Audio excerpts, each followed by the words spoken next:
We are all set to begin the speech. Our lecturer today is Rachel Epstein. She comes from the Joseph Corwell School of International Studies at the University of Denver. She's a professor there, and she's professor of international studies.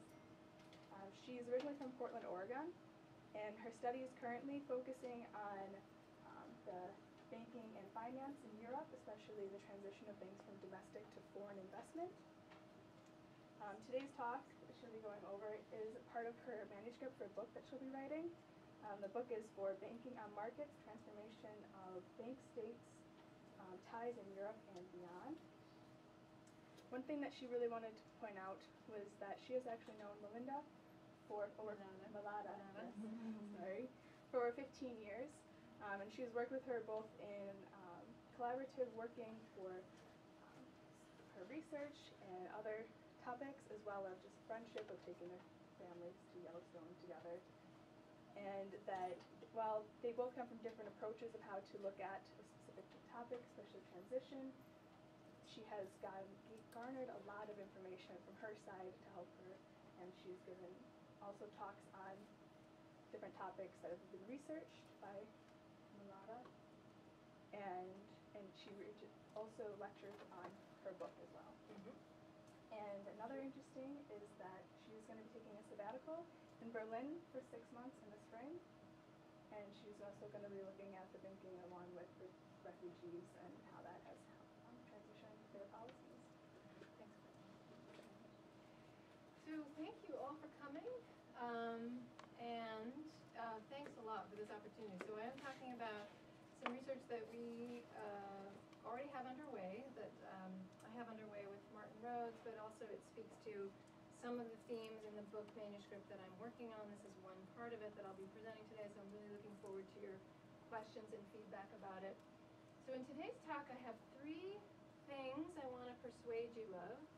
The first is that banking nationalism and banking sector protectionism has long characterized the West European approach to the sector, and many of the same states that have engaged in this banking sector protection over a long period of time are now in the Eurozone.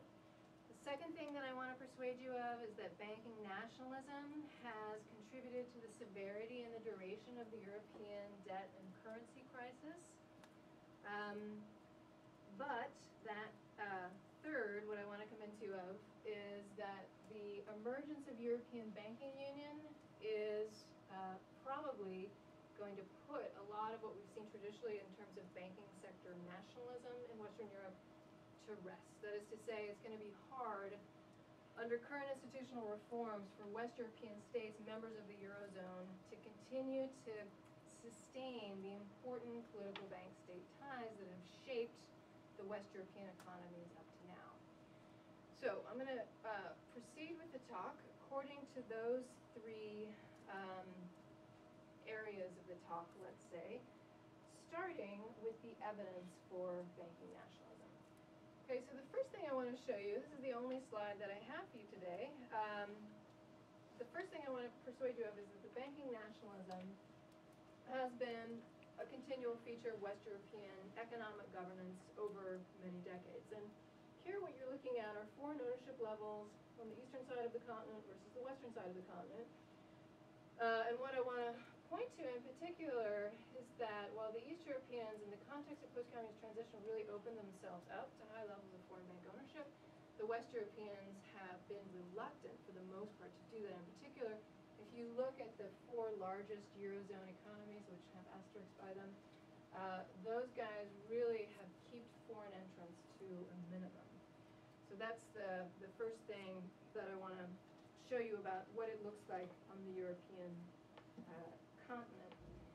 So as just a general matter, if you're sitting there wondering how do banks matter to states and how do states matter to banks, I just want to point out some of the political functions that banks have traditionally served for states, and also what states do for banks. This is in a general way, not specific to the European Union, but really all over the world.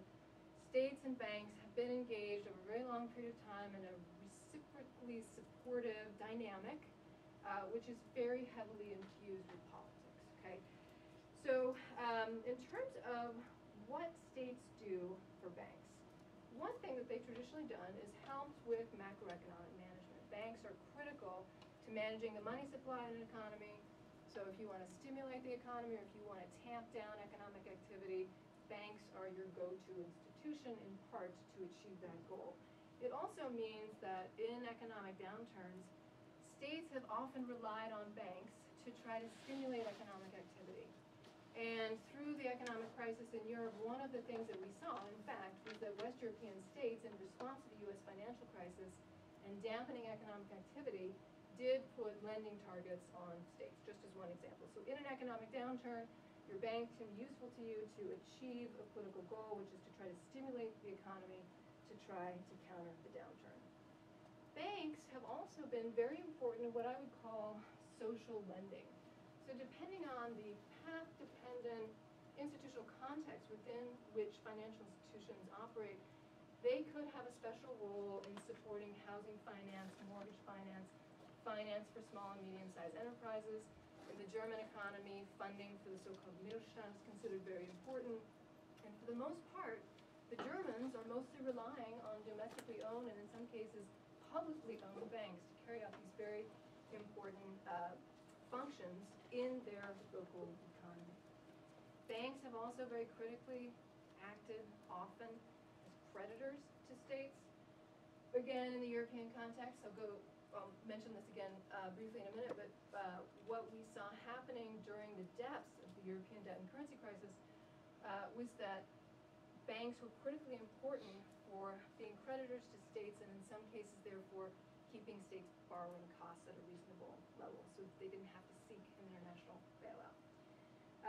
In terms of states' power position in the global economy, then, all of the things that I've already mentioned are quite important to states' power position, but there's an additional element, which is the fact that in some cases, banks can really magnify states' power on the international stage, not just through their domestic activity, but also through international expansion, profitability, power, and prestige, if they can successfully operate on a competitive basis in multiple foreign markets. So what I'm trying to tell you is that the relationship between states and banks, and particularly in terms of the purpose that banks serve for states, they are obviously in part, they have an important economic function, but that important economic function is often overlaid with these additional political dynamics having to do with macroeconomic management, management of crises, in addition to projecting power in international politics, okay? So that's what banks do for states. States obviously also play a very important role for banks, and the first and most important thing that states do for banks is that they provide both implicit and explicit guarantees for banks, right? So in some sense, states and taxpayers have always been the backup mechanism for when banks get into difficulty. Of course, we've also seen this in the United States and Western Europe and other places in the most recent crisis. So states are important for banks because they provide explicit and implicit guarantees.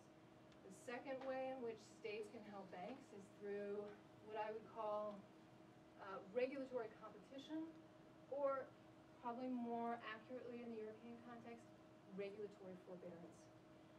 So part of what's going on here is if you're a state and the regulatory authorities are nationally based, you can help your banks become internationally competitive in the regional or the global economy by imposing nationally distinctive standards in ways that allow your banks to become more powerful and more profitable on global markets. And that, in the European context, has often looked like the lack of full enforcement of regulatory standards in the European context. I'll talk about that more in a minute.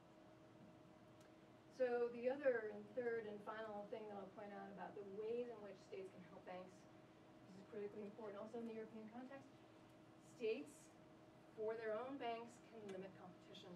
And the main way that this has happened in the European context, as I'll talk about in a minute, is with respect to limiting foreign entrance into these markets. So if you compare what countries look like who, for one reason or another, totally open themselves up to foreign investment versus what the West Europeans have done, obviously there's a difference, and what I'm arguing is that it's a purposeful political strategy to limit competition within some of the West European Eurozone countries so that domestic banks can continue to dominate in their home markets. Okay? So, with respect then to banking nationalism in the Eurozone, let me just re-specify some of the main manifestations that this banking nationalism has taken.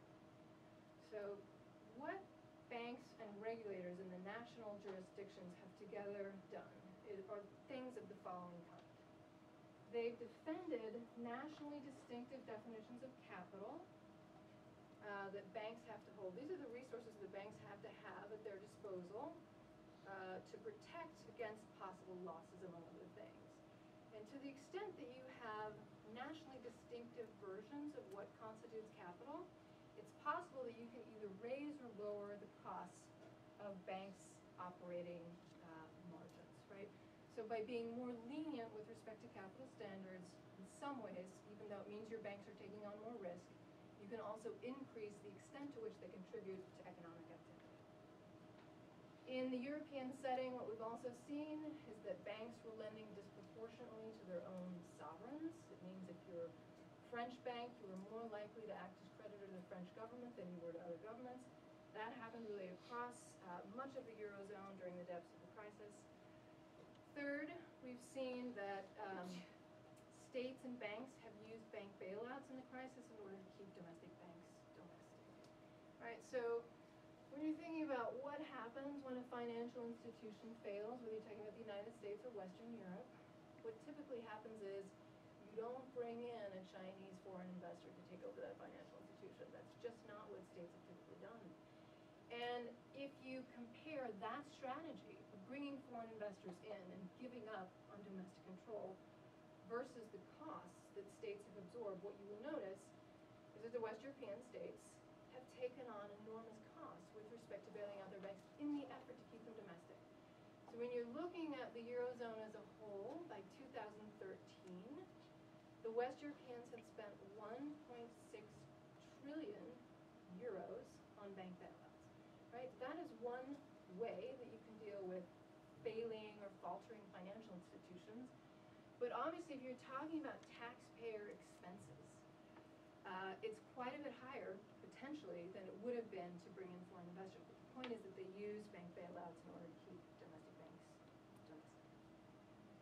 I already mentioned the fact that banking nationalism also manifests itself in the crisis in terms of the imposition of lending targets imposed on banks that were receiving bailouts. This was very explicitly in countries like France and Austria and Germany. This was an effort to try to stimulate economic activity in the home market in which these banks were domiciled. So, if those are the indicators of banking nationalism during the crisis, the second part of the talk that I want to emphasize, and I'll check my time, see how I do. Second part of the talk that I want to emphasize is that drawing on some earlier liberal political economy work, this kind of banking nationalism in Western Europe, in connection with liberalization in other realms, raised the cost of the banking sector protectionism that the West Europeans have long been used to doing. Okay? So what essentially I'm arguing is that you get a crisis starting in 2007 and 8 in the United States. The contagion effects are powerful in Europe. Very quickly after the U.S. financial crisis breaks, you'd have enormous economic difficulties. Also in Europe, by 2009 and 2010 in Europe, that's a full-blown debt and currency crisis that's happening in the economy. So what we get in the end is the emergence of European banking union, which we'll talk about in the third part of the talk. But what I want to emphasize about this period of the European debt and currency crisis is the extent to which the dynamics of liberalization in some realms, alongside continued banking sector protectionism in Europe, contributed to the rising costs of that protectionism, changed, therefore, the ways in which certain critical actors saw the value versus the costs of banking sector protectionism and really force this change towards European banking union forward, okay? So this potentially is a complicated set of arguments, and I'm going to try to make it as clear and as brief as I can. But essentially the argument rests on the theories of Ron Rogowski and Jeff Frieden, when they wrote a book chapter back in 1996, which was about what happens in the global economy when you have liberalization going on an exogenous basis in the global economy generally, as a consequence of trade agreements, investment agreements, and just frankly technological change that makes transport and communication much faster and cheaper. What happens when that's happening alongside the existence of continued protectionist practices? And what they concluded was that in the light of the exogenous easing in the cost of international economic exchange, it becomes more expensive for the protectionist states to continue to protect. And there are essentially two things, therefore, that are happening to protectionist states. One is that their populations, and their elites for that matter, experience a growing margin between their standard of living and everybody else's standard of living. And the problem for the protectionist state is that populations in particular can see that by not availing themselves of the opportunities and wealth creation of liberalization, the protectionist state in relative terms begins to suffer. That is, that their standard of living is not improving and increasing the same rate and velocity of their liberalizing counterparts. The other thing that happens to protectionist states is that because the price of the goods and services that they are producing is not a reflection of availing themselves of liberal trends in the global economy, their costs and prices are higher than what the most competitive world price is for a good and service. It means that this state, the protectionist state, is becoming relatively less competitive in global economic terms. Okay?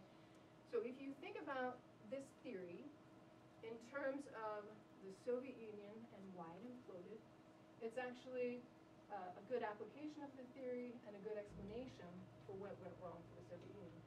The point in part is that the protectionist state or the protectionist empire can be holding still with respect to its protections.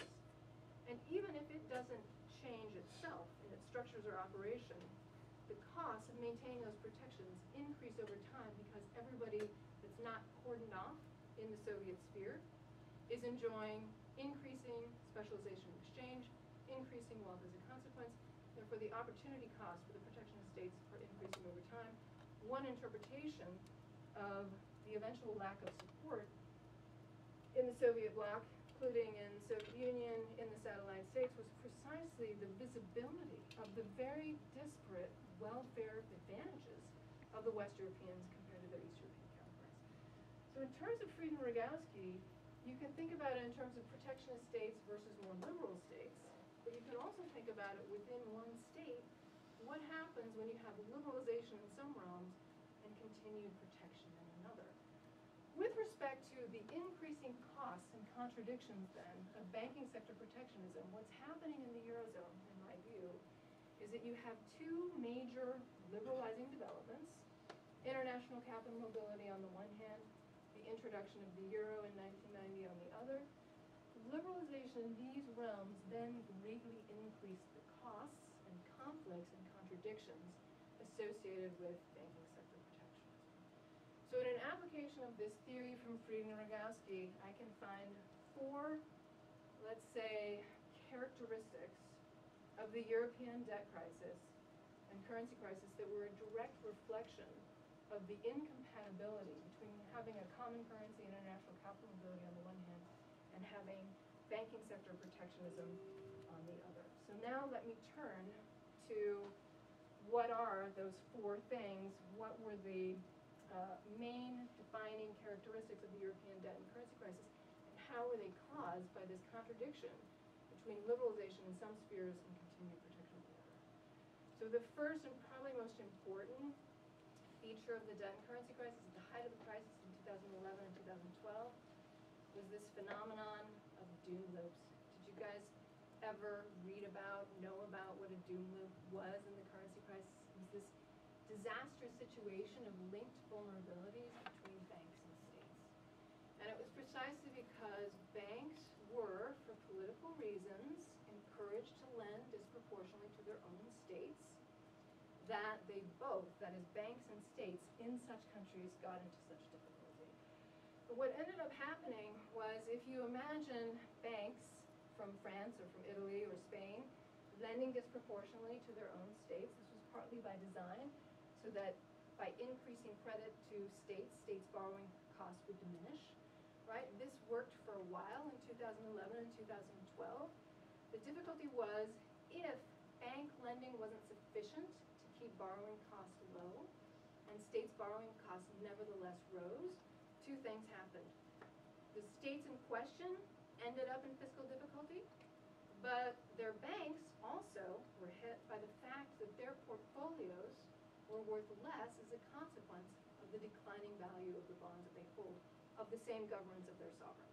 Right? So you have this situation where governments' borrowing costs are rising, banks' balance sheets are becoming less valuable by virtue of the changing value of bonds as they're being traded in markets, and then you have the compounding problem again of investors looking at the state and thinking, God, your banks are in so much difficulty in part because their portfolios are becoming less valuable by virtue of rising borrowing costs.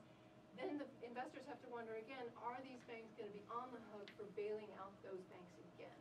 Right? So the linked vulnerabilities were affecting banks and states simultaneously, and because of the politics behind the relationships between Italy or in Spain or in France, the compounding of the economic crises in those countries was particularly severe. Right? So this is a clear contradiction between the problems of international capital mobility, the common currency, and banking sector protectionism, that is the political relationships structuring the phenomenon of disproportionate lending between banks to their own states. Okay?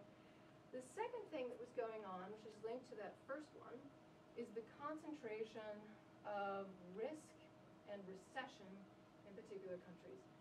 And this really is linked to the basic contradiction that I point to in the paper that was distributed for today that Barry Eichengreen pointed out, that you have, with the introduction of the common currency, liberalization in one realm while you still have banking market fragmentation along national lines in another realm.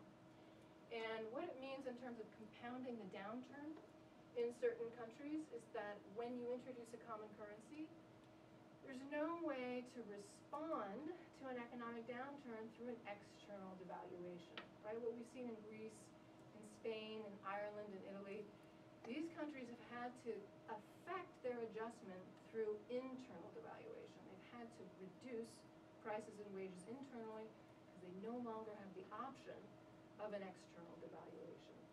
So if you have this happening, this internal downward pressure on wages and prices for countries with nationally fragmented banking systems, in countries where banks have gone to great lengths to keep domestic banks domestic, it means that those banks' balance sheets suffer, and there is no, because of the common currency, good way to stimulate your way out of the recession. So you have a compounding within national jurisdictions by virtue of banking market fragmentation of the economic downturn. Related to that, then, is problem number 3, that the European Central Bank doesn't have a way to effectively implement its monetary policy, which is to say, countries like Italy compared to Austria, the European Central Bank didn't actually have the mechanisms available to it because of banking sector fragmentation to lower the cost of credit sufficiently in the crisis-stricken countries because, again, of national banking market fragmentation. So what I'm saying here is, you know, the ECB can set certain kinds of policy rates, but if you have this phenomenon of compounded downturn, concentrated recession, limited options for adjustment in the crisis-stricken economies, the ECB's low interest rates are not going to translate necessarily to lower costs of credit for the most harshly stricken economies in this area. So you have continued economic malaise in some jurisdictions as a consequence of banking market fragmentation. And finally, you have this problem, which is obvious, of contagion. Right? The common currency, we don't You don't need a common currency to have contagion in economic crises. For countries, you can have contagion for many reasons, but I think it's clear in this crisis that the euro was a more immediate and impactful channel for the crisis to spread, and that was because investors worried about Greece. If Greece defaulted and or exited from the Eurozone, in the absence of any kind of bailout facility, people then began to worry about countries like Italy and whether it would be put in a similar situation. So again, going back to Eichengreen, the problem there was the collectivization of risk without a commensurate collectivization of responsibility, which in some ways made the crisis worse and certainly defined the character and duration of the crisis. Okay, so if all of this contributed to the severity and duration of the crisis, and we have banking nationalism alongside a common currency and international capital mobility, and the two really don't fit together, what has the institutional response been, and what does it mean for banking nationalism going forward? So this is the last part of the talk, which is about my argument that the emergence of European banking union puts an end, in very fundamental ways, to all the kinds of special political relationships that I outlined in the first part of the talk that West European states have traditionally used for macroeconomic management, for directing credit to certain parts of the economy, also for the purposes of adjustment and retaining competitiveness in the global economy. So when we're talking about European banking union, we're talking about a few things, but the thing that I'll focus on is the centralization of supervision in the European Central Bank. So what's happened really since 2012, the thing has been evolving. It comes into effect then at the end of 2014. Essentially, the European Central Bank, looking at the features of the crisis that I just talked about, came to the conclusion that it was no longer viable to have national authorities in charge of regulation and supervision of these banks. That at the national level, they weren't doing a good enough job to ensure the stability of the currency. And the dynamics that I just outlined, which undermine the currency, became very important to do away with as a way of sustaining that common currency. So their solution was to say, national authorities, you're no longer equipped to handle regulation of your financial sector. You're going to have to put it with the European Central Bank precisely so that we can sever the bank-state ties which led to the dysfunctionality in the crisis. So if you're thinking about, well, what does the European Central Bank now, in theory, through common supervision have the authority to do? Well, first of all, Danielle Nui, with Mario Draghi's support, Danielle Nui is the woman who's in charge of the single supervisory mechanism at the European Central Bank. They are first and foremost trying to standardize the definition of capital across the European space, right? So right there already, the nationally distinctive, path-dependent, politically important regulatory standards are set to be harmonized in a way which will certainly jeopardize the prospects of some countries at the expense of others. That's the first thing. The second thing they've said is that, with respect to the 130 largest institutions on the continent, they will be now directly reporting to the European Central Bank, and the other 6,000 institutions will be reporting indirectly to the European Central Bank. So national authorities no longer have the ability to do a few things. Potentially to decide when a bank is wound down and closed, when a bank is merged with another institution, when a bank is subject to sale to foreign interests. All of these things that used to be the purview of national authorities now fall instead to the ECB. The single supervisory mechanism, and Danielle Nui in particular, has said we need to change the incentive system such that states are no longer lending disproportionately to their own sovereigns, right? That's another potentially big change which, while helping to sustain the common currency, could be quite difficult for states given their need for reliable and in some sense politically beholden creditors.